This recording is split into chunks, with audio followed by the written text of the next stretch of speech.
بسم اللہ الرحمن الرحیم۔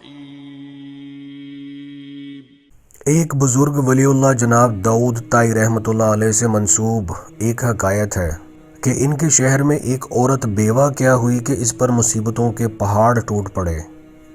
بچوں کا ساتھ اور کل جمع پونجی بس 3 درہم۔ حالات سے مقابلہ کرنے کی ٹھانی اور جا کر بازار سے ان 3 درہم کا اون خرید لائی۔ کچھ چیزیں بنا کر فروخت کیں تو 5 درہم وصول پائے۔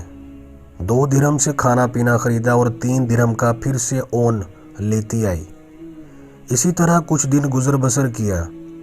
ایک دن بازار سے کھانا پینا اور اون لے کر گھر کو لوٹی۔ اون رکھ کر بچوں کو کھانا پینا دینے لگی کہ ایک پرندہ کہیں سے اڑتا ہوا آیا اور اون اٹھا کر لے گیا۔ عورت کے لیے اپنی کل کائنات کا یوں لٹ جانا سوہان روح تھا۔ مستقبل کی ہولناکیوں سے خوفزدہ اور غم و غصے سے پاگل سی ہو کر رہ گئی۔ دوسرے دن سیدھا جناب داؤد طائی کے گھر گئی اور ان کو اپنا قصہ سنا کر ایک سوال پوچھا کہ کیا ہمارا رب رحم دل ہے یا ظالم؟ جناب داؤد طائی عورت کی درد بھری کہانی سن کر پریشانی کے عالم میں ابھی اسے تسلی دے رہے تھے کہ اتنے میں دروازے پر دستک ہوئی۔ جا کر دیکھا تو 10 اجنبی اشخاص کو کھڑے ہوئے پایا۔ ان سے آمد کا مقصد اور ماجرا پوچھا تو انہوں نے کہا، حضرت ہم سمندر میں سفر کر رہے تھے کہ ہماری کشتی میں ایک سوراخ ہو گیا۔ پانی اس تیزی سے بھر رہا تھا کہ ہمیں ہماری موت صاف نظر آ رہی تھی۔ مصیبت کی اس گھڑی میں ہم میں سے ہر شخص نے عہد کیا کہ اگر اللہ پاک ہماری جان بچا دیں تو ہم میں سے ہر آدمی 1,000 درہم صدقہ دے گا۔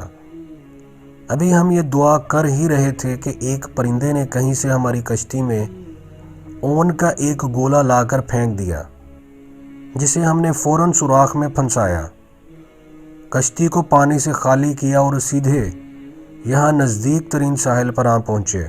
ہم کیونکہ یہاں کے لیے اجنبی تھے اس لیے لوگوں سے کسی معتبر آدمی کا نام پوچھا تو انہوں نے ہمیں سیدھا آپ کے پاس بھیج دیا۔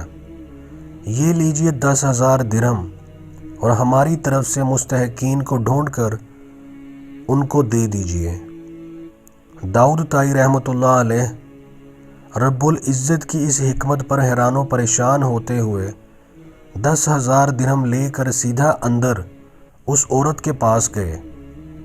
سارے پیسے اسے دیتے ہوئے کہا، اب میں تم سے ایک سوال کرنا چاہتا ہوں کہ کیا تیرا رب رحم دل ہے یا ظالم؟ بیوہ عورت داؤد طائی رحمۃ اللہ علیہ کے چہرے کو تکتی رہ گئی۔ اس کی آنکھوں سے اشک جاری تھے، گویا اس کے جسم کا ہر حصہ، ہر بال اللہ کے شکر میں ڈوبا جا رہا تھا۔ اللہ کی تدبیریں ہماری سوچ سے کہیں بہتر ہیں۔ اللہ کا شکر ادا کریں اور اس کی ذات پر مکمل بھروسہ رکھیں، وہ کسی کو بھی تنہا نہیں چھوڑتا۔